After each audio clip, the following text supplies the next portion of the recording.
If your relationship feels unpredictable sometimes, your nervous system may have a hard time calling that love. As a matter of fact, it probably feels like it's at risk. If you've ever felt lonely inside of a relationship, my hope is this video is going to help that make more sense.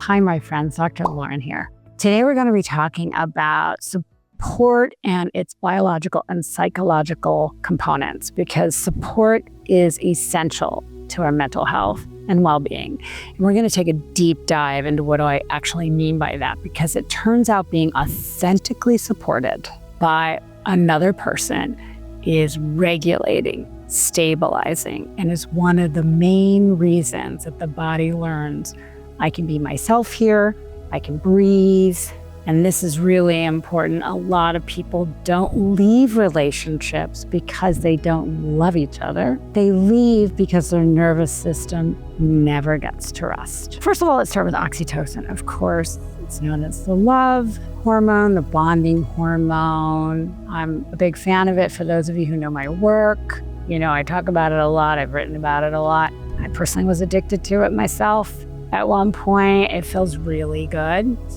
And from a biological perspective, we know how important it is to bonding and feeling safe. And it does arise when we feel really loved, we feel close, we feel, it's through touch, and we feel cared about, and we feel connected with someone. It's a buffer against stress. When I'm talking about healthy love, I don't just mean this around romance, actually. It's when our system knows I'm not alone, and I'm also safe enough to be myself, shadow and all, and I don't have to sit here and scan for danger while I'm hanging out with you, while I'm being connected to you. The really important piece, though, is that it's not the magic solution to bonding. It's very context sensitive, and it tends to amplify what's present. So safety cues, it amplifies. Unsafe cues, it amplifies. It depends on where the relationship, if you're in an unsafe relationship, then the bonding isn't proof that it's healthy. It's that it's going through that moment. The system can get hooked on the relief that those bonding moments bring. And that's why trauma bonds can be so intensely bonding, because there's that safety and then that lack of safety, and that back and forth, that intermittent reinforcement creates this unhealthy bond. But from a psychological perspective, there's a really interesting piece called the relational cultural theory by someone named Dr. Jean Baker Miller back in the 50s, and the Stone Center that she created with some other scholars. And that's where they studied not only bonding, but suffering and how that was created in relationship. And what they discovered, which was really radical at the time, is a lot of the suffering and distress comes from disconnection, from shame, and from empathic failure. And that healing happens through growth fostering relationships. Now, these disconnecting behaviors can be rooted in patriarchal culture of separation and individuation and survival of the fittest. I really have loved bringing Dr. Miller's work into my work as a vital piece of what we're highlighting here, really not being done at the time, of course, because it had a feminine focus to it, right? It was looking at how important connection was to feeling safe, especially for women, especially for marginalized folks. And that healing could happen through these growth-fostering connections that I really like calling the art of paying attention, which of course we can really see in therapy. And that doesn't mean constant harmony. It means that when your inner world is met by someone and that they take the time to really know you, and not through the context of themselves only, but through the context of who you are. So we can find this in family relationships, hopefully intimate partnerships, friendships. It's an essential criteria to feeling like you really can stay in this relationship for life.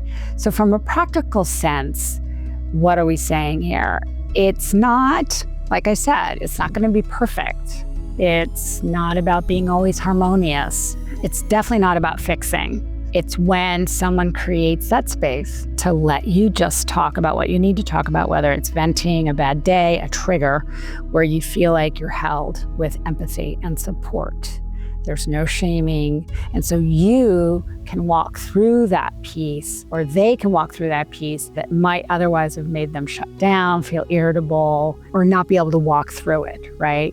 And so when we can create that safe place with somebody, and we can be ourselves and allow them to be ourselves, that it creates this connection that absolutely can eradicate loneliness, especially for queer women and lesbians, and the stress that can sometimes happen in queer intimate relationships when there is conflict or difficulty with family dynamics, and the visibility stress that we can have, or that uneven belonging or holiday grief or microaggressions, the things that we kind of deal with at times. And of course, things are getting a lot better, but there's also a lot of issues going on. But do I feel safe? Do I feel safe in my home? Do I feel safe in my most important connections? It's essential, it's protective, and it's actually a medicine. So how do you know this support is actually present? So in my work, I'm calling this the relational attunement map, because your body is always mapping anyway, whether it's safe, whether it's not. It's doing it out of our awareness. So here are what I call the 5 markers to know that you're in an attuned relationship. Number 1, consistency. Do their words and patterns match over time? Or do you have to keep relearning who they are? Marker number 2, responsiveness. When you signal that you're hurting, or you need to have a conversation, or you need to do a repair, do they move towards you, or do they minimize, dismiss, disappear, or drop it rather quickly? Marker number 3, follow through. Are they following through their promises? Or do you keep the relationship like hope for having what you wanted as a full-time job? Number 4 is about repair, and that's after conflict. Do they return? Do you return? Do they take responsibility? Is there a way that they soften? Are they ready to have that hard conversation? Or do they punish you? Or is there passive aggressiveness? And then marker number 5 is emotional presence. Just that time together. The felt sense I was talking about, you feel their presence, that they're there with you, they're curious, they really want to know what's going on with you. And then you know, we're safe together, I'm safe here. So I want to offer one practical way you can kind of do this with another person. You can practice this with somebody, or you can ask them to practice it with you. It doesn't have to take a long time because, we're in such an easily distracted world. It's really important. You put your phones down, you look them in the eye, you slow your voice, and you bring in a gentle kind of part of you. And you say things like, tell me what it's been like, what's going on, I want to hear, and then say things in response like, that makes sense, or I don't blame you for being upset. That's it. Like, no fixing, no advice. A lot of times you want to make sure that they're asking for advice. You don't want to give advice if you're not asking for advice. And then you can have those repeated moments. And then that shift can happen inside of you. You can go to each other for these things when you need them. Now, a lot of friendships are set up like this, but not all the time. That's the kind of friendships usually what we're needing. And of course, this world is so distracted, so it's needed more than ever. So to recap, if your relationship is at all unpredictable, feeling unsafe, your nervous system feels at risk. If it's reliably supportive, your body starts to trust that you can really believe in this love. And if you've never had consistent support before, it can feel unfamiliar at first, and it can even feel boring, but that's often the sound that your nervous system is really excelling, and it's very happy to be there. So I advise you to kind of just allow that to sort of happen. If you liked today's video, I'd really appreciate it if you liked it, if you'd subscribe to my channel. There's so much more coming down the way. I've been working on this for a while. There's a lot going on behind to get these videos to you, get all this information out to you. It's a really fun, creative process for me, and I'm really excited to be able to connect. And I also just want to say how appreciative I am of your time. I know how busy you are. I really appreciate you listening and joining me today. And if you want to know more about all my work, please look down below this video. All the ways to follow me, get in touch, go on my website, see the different freebies I offer, all the work I'm doing. And I look forward to seeing you in the next video. Thank you so much.